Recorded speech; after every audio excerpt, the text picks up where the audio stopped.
आज चुनाव के नाव में बात होगी हरदा विधानसभा सीट की, जहां से कृषि मंत्री रहे बीजेपी उम्मीदवार कमल पटेल चुनाव मैदान में हैं। ऐसे में उनके बेटे संदीप पटेल भी खूब सक्रिय नजर आ रहे हैं और अपने पिता के नक्शे कदम पर चलते हुए युवाओं की हवा हरदा में बहा रहे हैं।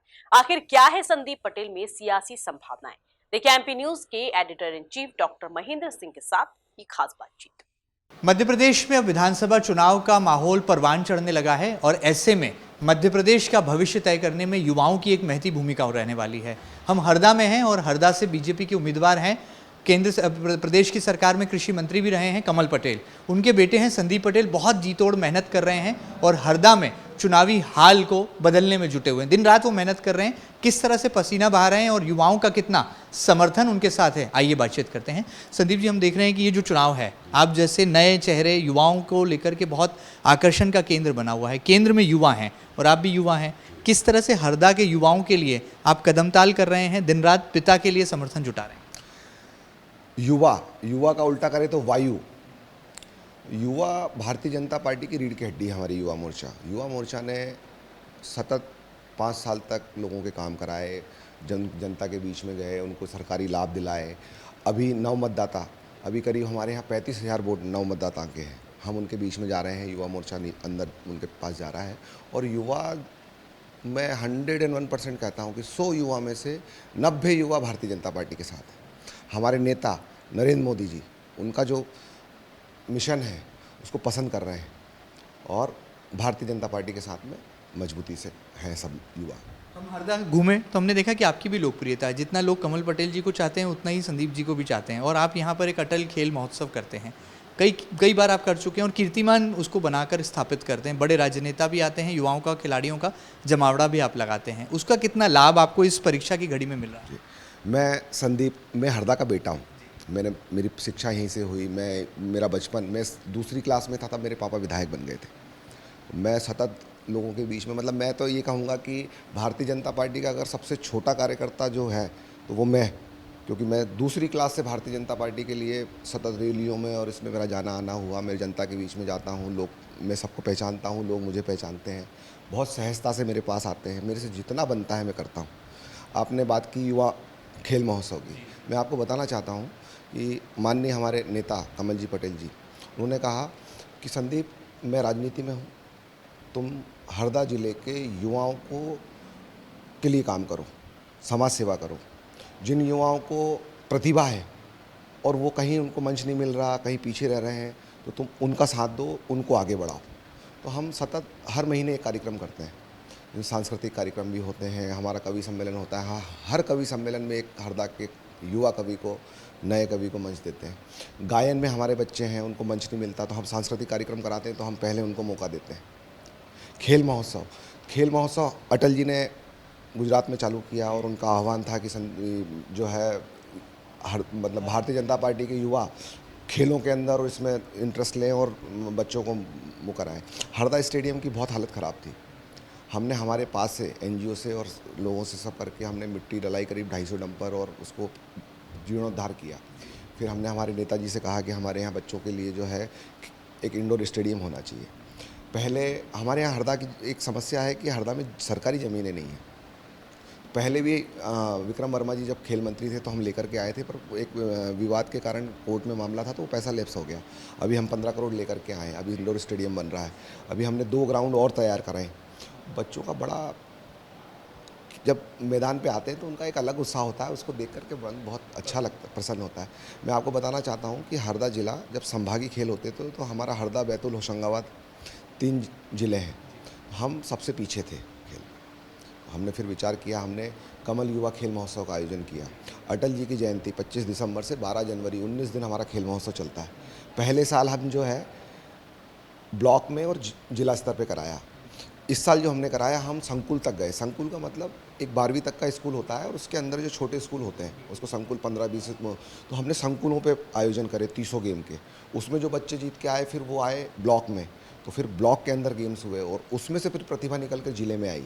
300 गेम्स के अंदर जो है हमने उनको किट दी। हमारी खेल मंत्री जी ने हमको खेल सामग्रियाँ सारी उपलब्ध कराई, वो हमने दी उनको। हम उनके बीच में जा रहे हैं और बहुत अच्छा आयोजन हमारा कमल युवा खेल महोत्सव होता है। उसका परिणाम ये है कि हम तो अभी हमारी सरकार ने खेलो इंडिया हुआ, उसके बाद खेलो मध्य प्रदेश गया।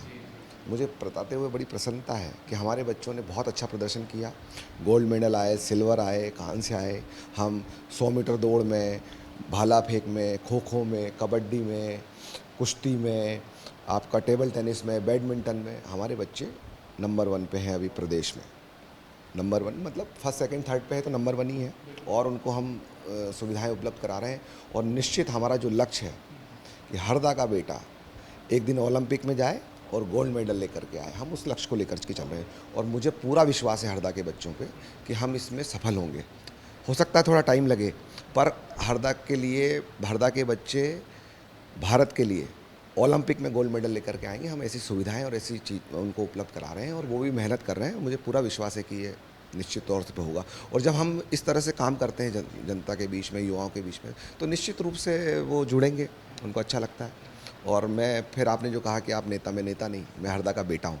अच्छा, हमने देखा कि हरदा जिला जो है किसान बहुल इलाका है, यहाँ पर किसानों की बहुत सारी चुनौतियाँ भी हैं। आप कैसे आज के युवा किसानों को देखते हैं, उनको कैसे आधुनिकीकरण से जोड़ने के लिए क्या पहल करने की ज़रूरत है? चूँकि आपके पिता कृषि मंत्री रहे हैं, तो मध्य प्रदेश सरकार कटिबद्ध है, किसानों के कल्याण की बात लगातार होती है। ऐसे में हरदा के किसानों को क्या मॉडर्नाइजेशन से आप जोड़ पा रहे हैं, और क्या आपको लगता है कि भविष्य में एग्रीकल्चर यूनिवर्सिटी का भी मसौदा यहाँ पर खींचे जाने की ज़रूरत है? बिल्कुल है, पर हमारे यहाँ दिक्कत है, मैंने कहा ना आपको, हमारे यहाँ सरकारी ज़मीन नहीं है, हमको अधिग्रहण करना पड़ेगा। और अभी मोदी जी ने कहा है मेडिकल कॉलेज हर ज़िले में खोल रहे हैं। हमारा ज़िला छोटा सा ज़िला, मध्य प्रदेश का सबसे छोटा ज़िला दिल है, पर बहुत आधुनिक किसान हैं यहाँ पर, बहुत अच्छे किसान हैं, बहुत अच्छी पैदावार होती है हमारे यहाँ। हम बारिश में सोयाबीन लेते थे, अब मक्का ले रहे हैं साथ में। ठंड में गेहूँ होता था हमारे यहाँ, पर अब हमारे नेता कृषि मंत्री जी ने कोरोना के टाइम से नहर में पानी छुड़वाया गर्मी में, और उससे मूंग फसल होती है। तो हमारे यहाँ चने का रकबा बढ़ा, चना जल्दी कट जाता है, इसके बाद मूंग लगता है।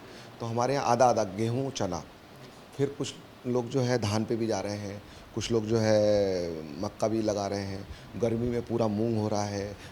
हमारी सरकार आज माननीय केंद्रीय मंत्री जी आए थे, पूरी फसल गवर्नमेंट खरीद रही है, अच्छा रेट मिल रहा है और किसान खुश हैं। उसके समृद्धशाली किसान है। उसके अलावा हमारे यहाँ बारंगा के वहाँ पर एक, जैसे किसानों को हम बाहर विदेश में ट्रेनिंग के लिए भेजते हैं, इजराइल, तो इजराइल देश से हमारा समझौता हुआ, और यहाँ पर जो है एक बड़ा आधुनिक 150-200 एकड़ में बन रहा है, वो जल्दी तैयार हो जाएगा।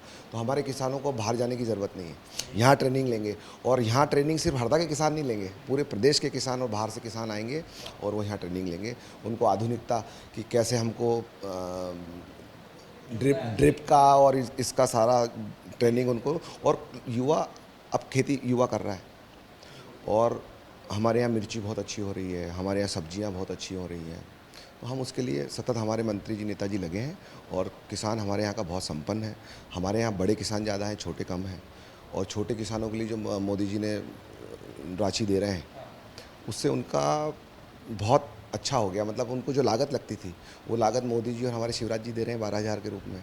तो पहले से किसान के लिए खेती करना आसान हो गया है यहाँ पे। बिल्कुल बिल्कुल। एक आखिरी सवाल, धर्म की गंगा भी हरदा में बहुत बहती है, और हम देखते हैं कि प्रसिद्ध कथावाचक जया किशोरी का दिल हरदा पर आता है। जब बुलाते हैं मतलब पटेल परिवार, वो दौड़ी चली आती हैं। तो ये क्या खास बात है? क्या यहाँ पर धर्म और श्रद्धा और उसको आस्था को लेकर के जया किशोरी जी का एक अलग लगाव, इसके पीछे क्या है राज की बात? देखिए, हम नाभि स्थल है हमारा नर्मदा जी, हंडिया, और मैंने कहा दिल है हरदा। हरदा में जो भी आता है बहुत प्यार देती है हरदा की जनता, तो निश्चित रूप से उसी के कारण वो खींची चली आती हैं। और जया किशोरी जी को युवा बहुत पसंद करता है, और दीदी हमारी प्रेरणा स्रोत है, और वो आती हैं, उनका स्वागत है। और हमने तो कहा है कि हर साल आएंगी और हरदा की जनता उनको सुनेंगी। एक आखिरी सवाल, क्या भारतीय जनता पार्टी में भविष्य के हरदा के नेता तैयार हो गए हैं? और संदीप पटेल अभी तो समाज सेवी हैं, लेकिन भविष्य में पार्टी ने अवसर दिया तो सक्रिय राजनीति में भी आने से कदम पीछे नहीं हटाएंगे? राजनीति भैया, मैं कहूँगा आपको, बहुत कठिन है। जनता की बहुत अपेक्षा रहती है, और उस पर खड़ा उतरना बहुत कठिन रहता है, बहुत कठिन रहा है। मेरा तो ये कहना है कि मैं समाज सेवा जीवन भर करूँगा, और भविष्य में अगर पार्टी कुछ आदेश देगी तो माँ का आदेश कौन माना कर सकता है। जी जी। अपने पिता के संस्कारों पर कदम ताल आगे बढ़ा रहे हैं। राजनीति उनकी रगों में जरूर है, लेकिन फिलहाल युवाओं की सेना, युवाओं की फौज तैयार करने के लिए हरदा में पसीना बहा रहे हैं। चूंकि चुनावी समर है, ऐसे में युवाओं के साथ कदम ताल करते देखे जा रहे हैं संदीप पटेल और कमल पटेल, जो कि बीजेपी के उम्मीदवार हैं। उनके लिए जी तोड़ मेहनत भी कर रहे हैं। देखना लाजमी होगा कि किस तरह से 17 नवंबर को जनता जनार्दन हरदा के भविष्य का फैसला ईवीएम मशीन में कैद करती है, जो कि 3 दिसंबर को चुनाव नतीजों के साथ बाहर निकल कर आएगा। फिलहाल वीडियो जर्नलिस्ट राकेश राठौर के साथ महेंद्र सिंह, एमपी न्यूज हरदा।